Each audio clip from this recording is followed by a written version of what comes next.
Bukan Tina Ratu, ini sosok wanita LPSK pendamping Richard Eliezer. Salah satu petugas Lembaga Perlindungan Saksi dan Korban yang selalu mendampingi Richard Eliezer belakangan tengah ramai jadi sorotan.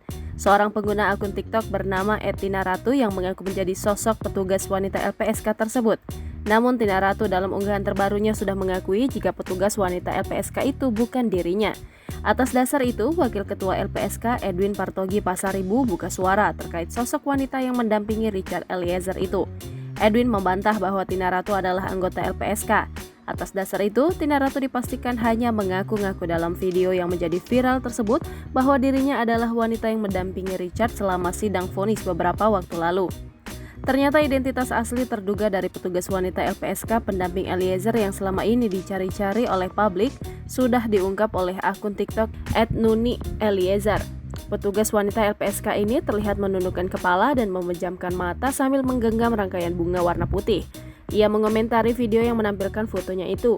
Warganet pun memuji sosok petugas wanita LPSK ini atas kinerja serta wajah cantiknya. Sebelumnya dalam persidangan yang digelar di Pengadilan Negeri Jakarta Selatan Rabu 15 Februari lalu dihadiri oleh banyak orang dari berbagai kalangan masyarakat. Setelah pembacaan vonis selesai dilakukan oleh majelis hakim dengan mengetuk palu sidang, sejumlah orang dengan rompi bertuliskan LPSK langsung mengerumuni dan melindungi Richard. Sebuah video cuplikan memperlihatkan Icat yang selalu didampingi wanita cantik anggota LPSK selama sidang pun ramai jadi perbincangan.